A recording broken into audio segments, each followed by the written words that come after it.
Saudações, seja bem-vindo a mais uma edição do programa Pela Lei e Ordem. Colegas, familiares e amigos rendem a última homenagem ao chefe do Estado-Maior do GOI. Ministério Público insta as autoridades policiais a intensificar o combate ao tráfico de drogas. População invade comando distrital da PRM e exige a cabeça de um suposto assassino. Familiares, colegas, amigos e admiradores marcam presença no comando da Unidade de Intervenção Rápida em Maputo para dar o último adeus ao chefe do Estado-Maior do Grupo de Operações Especiais de Combate ao Terrorismo e Resgate de Reféns da Polícia da República de Moçambique, Moisés Mandlati. Mandlati perdeu a vida no Hospital Central de Maputo, vítima de baleamento.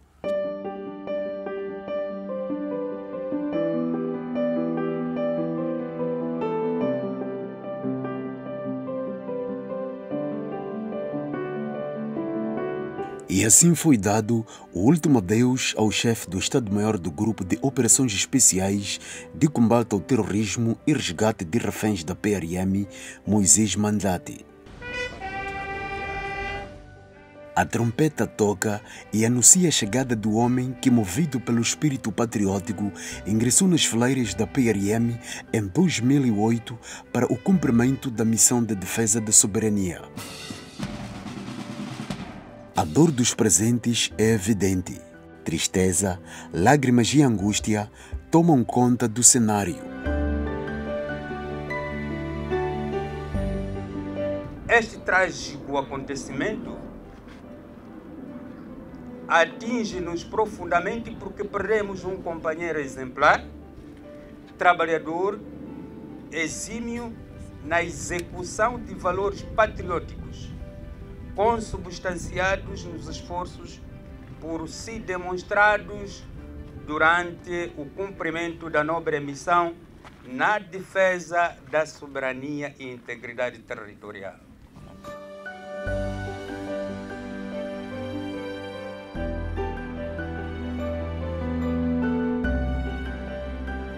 A trágica notícia pegou a todos de surpresa. Moisés Mandlati encontrou a morte no dia 29 de janeiro do ano em curso. Indivíduos ainda desconhecidos, munidos de arma de fogo, tiraram a vida do homem que tudo fez para a manutenção da paz. Colega, partiste tão cedo e nós, seus colegas, ainda precisávamos do seu contributo. Deixasse um enorme vazio no seio da corporação? Vazio este que dificilmente preencher-se-á, mas reiteramos que o seu instrumento de trabalho que deixaste saberemos valorizar, empunhando-o sempre na vanguarda em prol da defesa da pátria e da soberania. É um momento repulsivo, pois dizemos o último adeus ao colega, amigo, companheiro, que todos estimamos bastante. Mas devemos ser fortes, confiamos nos desígnios divinos. Muita coragem para toda a família e saibam que os nossos pensamentos e sentimentos estão com todos vocês neste momento difícil.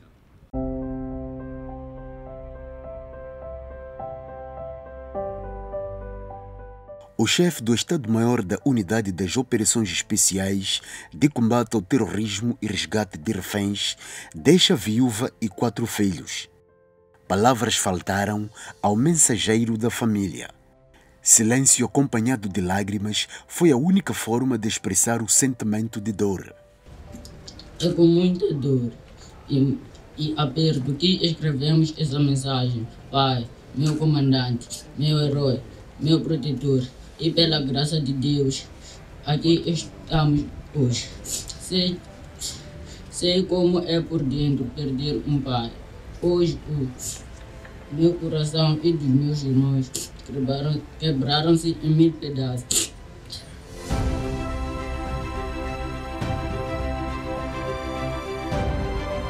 Amigos não se calaram.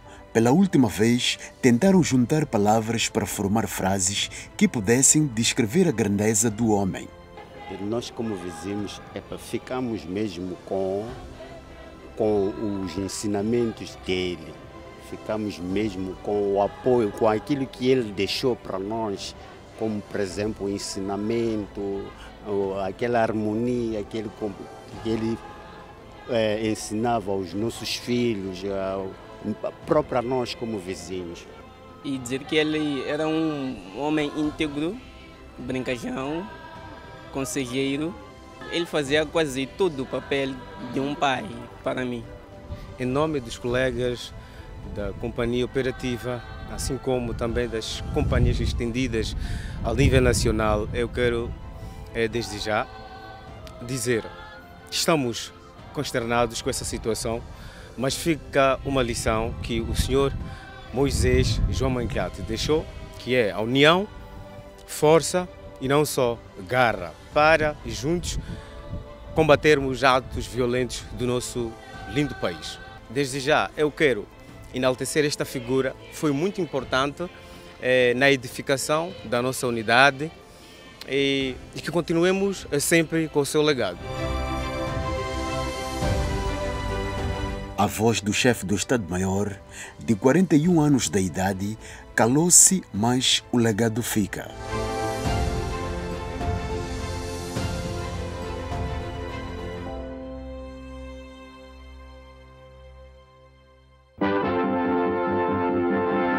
Ministério Público suspeita a existência de uma rede internacional de crime organizado e desafia as autoridades policiais a intensificar o combate ao tráfico de drogas. A heroína é produzida na Ásia, chega à África via marítima através da costa moçambicana, sobretudo as províncias de Cabo Delgado, Nampula e Zambésia. Temos constatado que Moçambique continua a ser usado como rota de trânsito e de destino para o tráfico de drogas. Estes grupos que controlam a criminalidade organizada na África Austral exploram fronteiras porosas e a vasta extensão da linha costeira para lograr os seus intentos e maximizar os seus ganhos ilícitos. De acordo com um estudo sobre as rotas da heroína, a droga é escoada pela estrada até Johannesburg, de onde é enviada para a Europa. Os dados coincidem com uma investigação do Ministério Público na província da Zambésia, onde foram identificadas as principais rotas de narcotráfico. A zona de Makuzi, a zona de Pebane, a zona de Zalala são os pontos preferenciais para a entrada de drogas na nossa província e no nosso país. O Ministério Público suspeita a existência de uma rede internacional do crime organizado, por isso sugere endurecimento do combate ao tráfico de droga em Moçambique. Apelamos ao Governo, ao propor à Assembleia da República a revisão da Lei nº 3/97, de 13 de março, com vista a incluir-se na tabela em anexo à lei as novas drogas sintéticas que geralmente são fabricadas na Europa e distribuídas por todo o mundo, incluindo o nosso país. Criação de condições para os magistrados e investigadores, criação de um órgão especializado no combate à droga, diferente do Gabinete de Droga, que é um órgão meramente administrativo. Reforçar a capacidade de investigação, fornecendo aos órgãos de investigação criminal ferramentas que permitam o recurso às novas técnicas de investigação. Introdução do scanner eletrônico nos pontos fixos de fiscalização. Estima-se que todos os anos passa por Moçambique 20 a 40 toneladas de heroína, um negócio ilegal que envolve muito dinheiro em lucros e subornos. É também rota de outros tipos de droga.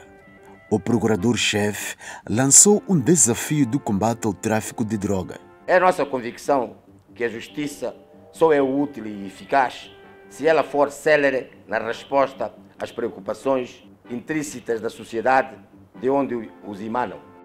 De 2022 a 2023, os órgãos da Administração da Justiça na província da Zambésia tramitaram 115 casos de tráfico e consumo de droga, das quais cannabis sativa, mandrax e heroína. A população invade o comando distrital da PRM de Murumbala, na província da Zambésia, para exigir a cabeça de um suposto assassino de albinos, ora detido. A polícia disparou para dispersar a multidão e acabou alvejando 3 pessoas, uma das quais mortalmente. A população retaliou-se com o linchamento de um indivíduo acusado de integrar a quadrilha do assassino. A história começou no dia 31 de janeiro com o assassinato de um cidadão com problemas de pigmentação da pele na vila de Murumbala. Levaram o mesmo a uma mata e retiraram do mesmo alguns órgãos humanos, especificamente o coração, os olhos e os membros inferiores e superiores. E no dia 3 de fevereiro, a população invadiu o comando distrital da PRM em Murumbala para exigir a cabeça do suposto assassino ora detido numa tentativa de justiça pelas próprias mãos. Mas a polícia não permitiu, os ânimos exaltaram-se, disparos ocorreram para dispersar a multidão e 3 pessoas foram alvejadas. Foram arremessando paus, garrafas e pedras contra as instalações e os membros da PRM que estavam a proteger as instalações escalados naquele dia. Tudo com a intenção de evadir as celas do comando distrital com vista a retirar o arguido que lá encontrava-se detido. A intenção dos mesmos era de linchar o arguido. Negociações foram levadas a cabo, diálogos, mas que todos esses resultaram em fracasso. A polícia foi obrigada a disparar algumas balas para o ar e que acidentalmente foi alvejar 3 cidadãos que faziam parte deste tumulto, que um veio a perder a vida a caminho do hospital e 2 encontram-se nesse momento hospitalizados, mas que não oferecem nenhum perigo. Em retaliação à atuação da polícia, a população identificou um cidadão suspeito de integrar a quadrilha e lincharam-no, ocorrência que a polícia não teve registro. A PRM confirma apenas o assassinato ocorrido no distrito de Mopeia, onde um homem é acusado de matar a esposa e 2 filhos. Por meio de um instrumento que provavelmente consideramos ser uma katana, desferiu golpes para com a sua esposa e os seus 2 filhos, de 6 e 8 anos de idade. Carregou os corpos e foi enterrar ou esconder por baixo de uma ponte. Os 2 casos aconteceram nos distritos de Mopeia e Murumbala, respectivamente. Polícia da República de Moçambique neutraliza uma quadrilha de falsificadores de documentos. Os indiciados foram neutralizados na Direção de Identificação Civil quando negociavam com os clientes. Segundo a PRM, os 2 indivíduos produziam falsas certidões narrativas, boletins que os interessados poderiam usar a posterior tratar bilhete de identidade. A detenção dos visados ocorreu na Direção de Identificação Civil, no bairro de 25 de junho, na cidade de Maputo. 2 elementos envolvidos numa rede de falsificação de documentos, graças ao trabalho da Polícia da República de Moçambique a nível da cidade de Maputo, que conseguiu desmantelar. Me ligam, quando me ligam, disseram assim, é para nos ajudar a fazer certidão de nascimento, mais boletim. Em 5 minutos ele me envia dinheiro 1.100. Quando me envia 1.100, aquele dinheiro não usei. Fui a Chopal. Quando chego no Chopal, os tios estavam ali comigo a tomarmos uma cerveja. Logo estou a ver a polícia da Cernic a vir me levar. Fui detido para renovar o meu BI, então encontrei um moço aí, falei com ele para renovar o BI, como já se conhecemos há muito tempo. O porta-voz da Direção Nacional de Identificação Civil, na cidade de Maputo, reconhece a existência da rede de falsificação de documentos nas suas instalações. Para acabar com o crime, a direção trabalha com a polícia a fim de estancar a falsificação de documentos. Esses assuntos acontecem.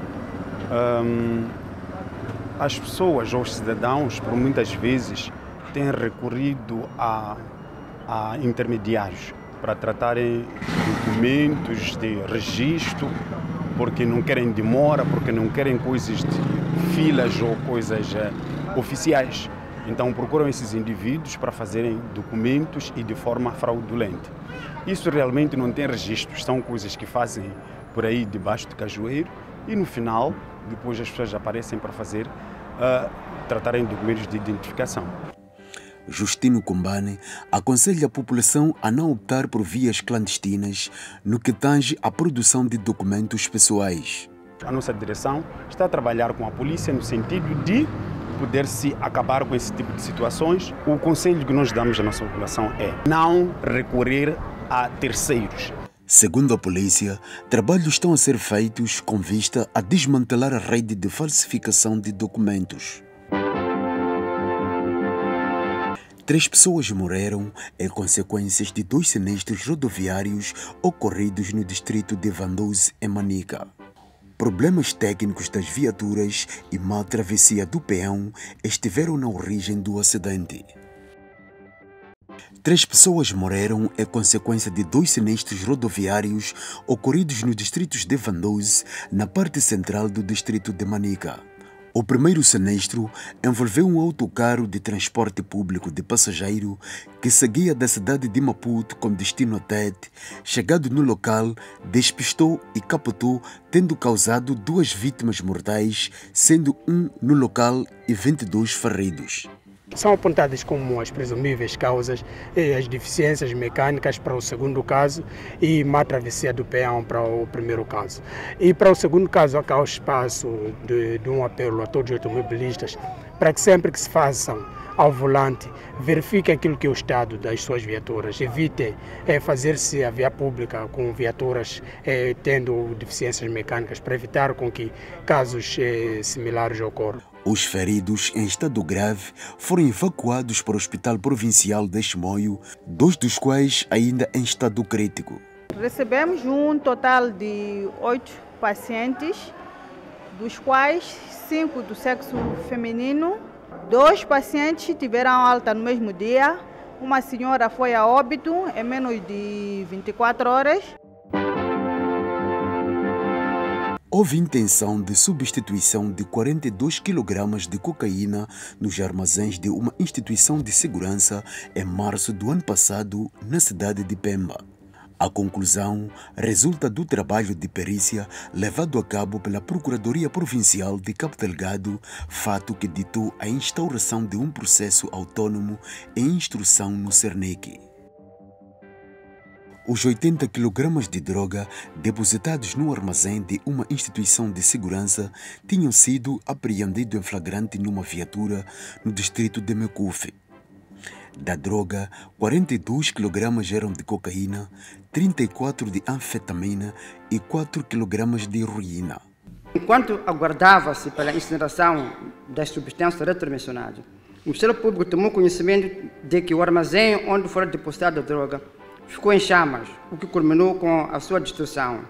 Feita a perícia no local, constatou-se ter sido um incêndio provocado com única intenção de subtração de 42 kg de cocaína pelo alto valor que representa no mercado do narcotráfico.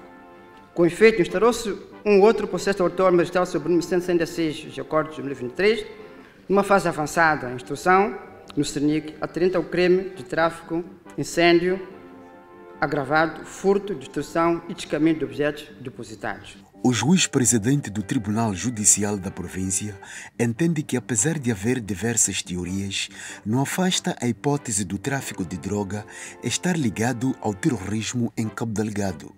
Quer como causa, quer como meio de financiamento a este flagelo, sendo certo que ainda escasseiam estudos com dados palpáveis para caracterizar tanto o tráfico de drogas isoladamente considerado, como o terrorismo que se instalou, havendo praticamente apenas comentários baseados em conjecturas de meras probabilidades. A informação revelada pelo procurador-chefe provincial da cerimônia de abertura do ano judicial dá conta que do total de 19 processos instaurados em 2023 relacionados com droga, 4 foram deduzidos em despacho de acusação e remetidos ao tribunal para o julgamento e 15 encontram-se em instrução no Cernic. 9 meses depois, continua desconhecida a origem e o destino das dezenas de armas de fogo e brancas, algumas delas de alta precisão, encontradas no arsenal de um cidadão estrangeiro no bairro Tarrangasse, em Chimoio. E o proprietário de origem zimbabuiana, acusado na altura no crime de porte e tráfico de material bélico, já está em liberdade ainda condicionada. Lá se vão 9 meses desde que a Polícia da República de Moçambique e Manica desmantelou um arsenal contendo estas armas de fogo e brancas, algumas delas de alta precisão, no bairro Tarrangapaz, periferia da cidade de Chimoio. O caso ainda está sem o devido despacho, isto é, não é conhecida a origem e o destino do material bélico, cuja notícia da sua existência agitou a capital de Manica.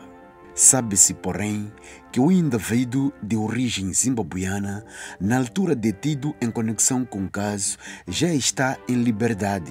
Ele não importa que seja cidadão estrangeiro ou nacional, ele é arguido. O arguido tem garantias processuais.